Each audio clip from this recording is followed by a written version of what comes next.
హరే కృష్ణ. అన్నమాచార్య కీర్తనలు మనం తెలుసుకుంటున్నాము. ఈరోజు నేనా గెలువలేను నీ మాయా, శ్రీనాథ నీవు చేసే చేతలే నీ మాయ, నేనా గెలువలేను నీ మాయా.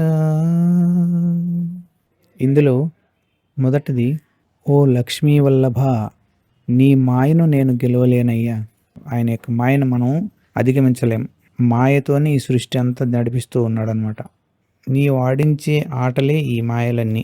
ఈశ్వర సర్వభూతానాం హృదయే జ్యేష్ఠున తిష్టతి భ్రామయన్ సర్వభూతాని యంత్రారూఢాని మాయయా. భగవంతుడు ప్రతి ఒక్కరి హృదయంలో కూర్చొని జంత్రగాడు బొమ్మలు ఏ విధంగా ఆడిస్తూ ఉన్నాడో ఆ విధంగా మనల్ని ఆడిస్తూ ఉన్నాడు అనమాట. అంత గొప్పదయ్యా నీ మాయ, అంత సులభంగా దాటగలిగే మాయ కాదు నీది. తమకము కడురేచు తలపు తలూచు, తమకము కడురేచు తలపు తలూచు, నిమిషమూరకుండదు నీ మాయా. తిమిరము బుద్ధిగప్పు తెరవల వెంట దీప్పు, అమరితోడ నీడ అయబో నీ మాయ. తిమిరము బుద్ధిగప్పు తెరవల వెంట దీప్పు, అమరితోడ నీడ అయబో నీ మాయ. నేనా గెలువలేను నీ మాయ, శ్రీనాథ నీవు చేసే చేతలే నీ మాయ. హరే కృష్ణ. ఇక్కడ తిమిరము అని చెప్పాడనమాట ఒక పదం. తిమిరం అంటే రజోగుణం చేత ఏర్పడినటువంటి కోరికలు. ఈ కోరికల వల్ల ఏమవుతుందంటే మోహంలాగా ఏర్పడేసి తీవ్రమైన కోరికలు అనేటివి మొదలవుతాయి మనసులో. అలా ఎప్పుడైతే మనసులో కోరికలు మొదలవుతాయో దానికి సంబంధించినటువంటి ఆలోచనలన్నీ ఒక సినిమాలాగా క్రియేట్ అవుతాయి అన్నమాట. తను అనుకునేటివన్నీ తీరినట్టు ఎప్పుడైతే ఆ విధంగా మైండ్ నిండా అలా ఆలోచనలు నిండిపోతాయో అప్పుడు బుద్ధి అనేది సైడ్ అయిపోయేసి ఇతను ఏ ఆలోచనలతో అయితే మనసు నిండా ఉండాయో దానికి సంబంధించిన విషయాలను మాయ తీసుకొచ్చి ఇతను ఎదురుగా పెడుతుంది అనమాట. ఇవన్నీ తోడు నీడ అనమాట. ఒకటికొకటి స్వీట్స్ కావాలనుకునే వాడికి రెడీగా స్వీట్ అంగడి తీసుకొచ్చి బయట ఎదురుగా నిలబెడతాడు. పోయి కొనుక్కో, అన్ని ఎదురుగా ఉన్నాయి అన్నట్లు. అర్జునుడు యుద్ధం చేయాలనేటప్పుడు, కృష్ణ నేను ఎవరితో యుద్ధం చేయాలనుకుంటున్నానో వాళ్ళని ఒకసారి చూడాలి అంటే కృష్ణ తీసుకొని పోయి దుర్యోధనుడు ఎదురుగా నిలబెట్టుంటే వెంటనే యుద్ధం స్టార్ట్ అయిపోయేది. మళ్ళీ భగవద్గీత అవన్నీ వచ్చేటి కాదు. కర్ణుడు ఎదురుగా నిలబెట్టునే స్టార్ట్ అయిపోయేది. అట్లా చేయలే ఆయన. ఎక్కడ నిలబెట్టాడు? ఎక్కడ నిలబెడితే ఇతనికి మనసు డిస్టర్బ్ అవుతుందో అక్కడ తీసుకొచ్చి నిలబెట్టాడు. ఎక్కడ? భీష్మాచార్యుడు ఎదురుగాను, ద్రోణాచార్యుడు ఎదురుగాను వాళ్ళ ఎదురుగా నిలబెట్టేటప్పటికి ఇతనికి మనసు చెల్లించింది. అదేవిధంగా ఇక్కడ కూడా అన్నమాచార్యులు వారు చెప్తున్నారు, ఎప్పుడైతే మనసులో కోరికలు మొదలవుతాయో ఎవరిని తీసుకొని వచ్చి తన ఎదురుగా నిలబెడితే మనసు డిస్టర్బ్ అవుతుందో వాళ్ళని తీసుకొచ్చి మాయ తీసుకొచ్చి నిలబెడుతుంది. అంటే ఆడవాళ్ళకైతే మగవాళ్ళు తీసుకొచ్చి పెడుతుంది, మగవాళ్ళు అయితే ఆడవాళ్ళని తీసుకొచ్చి నిలబెడుతుంది అనమాట. అంటే మోహానికి గురి అవుతారు. అంత గొప్పదయ్యా నీ మాయ, అంత సులభంగా దాటగలిగే మాయ కాదు నీది.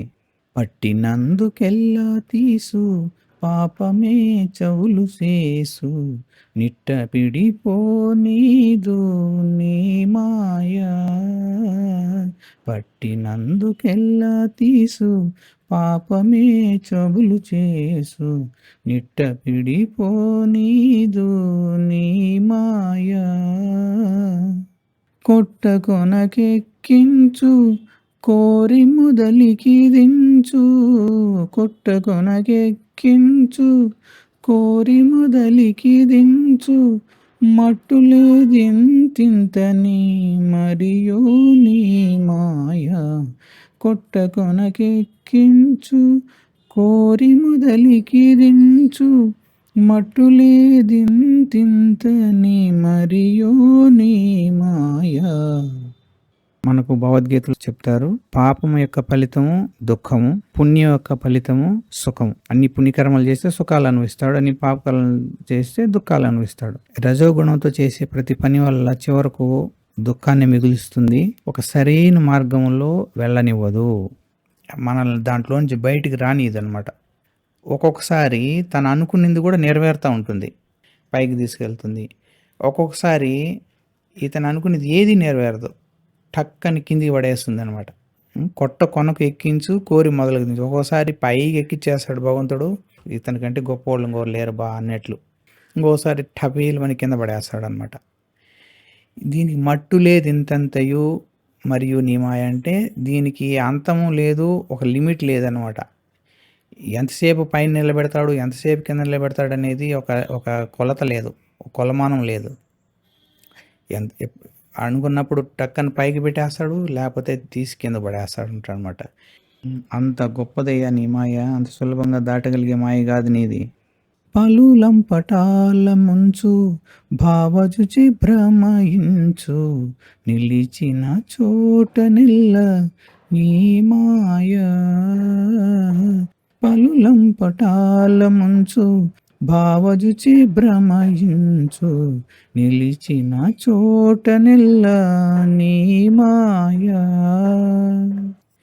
ఎలమి శ్రీ వెంకటేశ ఇటు నిన్ను కొలువగా, ఎలమి శ్రీ వెంకటేశ ఇటు నిన్ను కొలువగా, మలసి సులసి నన్ను మన్నించే నీ మాయ.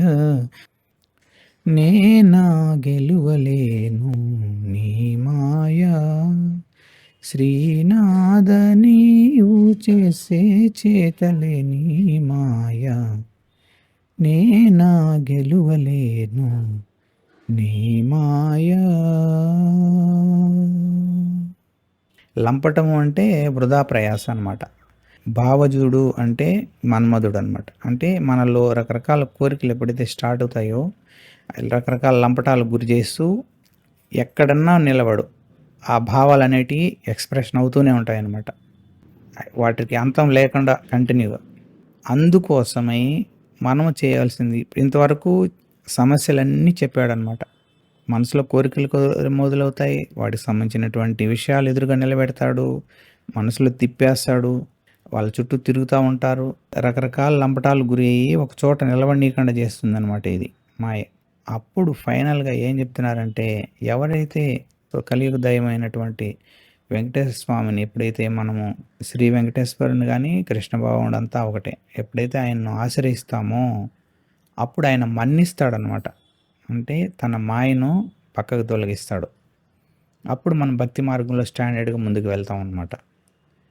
ఇక్కడ ఓ వెంకటేశ, నీవు నీ భక్తులను మన్నించేటువంటి గుణం నీకుంది కాబట్టి అయ్యా నన్ను క్షమించి నీ యొక్క సేవలో స్టాండర్డ్గా కొనసాగుతూ ఉండేటట్లు నన్ను అనుగ్రహించు, నన్ను మన్నించు అని అనేసి భగవంతుని వేడుకున్నప్పుడు ఆయన మనకుండేటువంటి ఆ మోహం త్వర తొలగించేస్తాడు. భక్తి మార్గంలో స్టాండర్డ్గా ముందుకు వెళ్తాము. ఏడుకొండలవాడ వెంకటరమణ గోవింద గోవింద. శ్రీ హరినామ సంకీర్తన మహాయజ్ఞకి జై. జగద్గురు శ్రీల ప్రభుపాదికి జై. అనంతకోటి వైష్ణవ భక్త బృందికి జై. నితాయ్ గౌర్ ప్రేమానందే. హరి హరి బోల్. హరే కృష్ణ.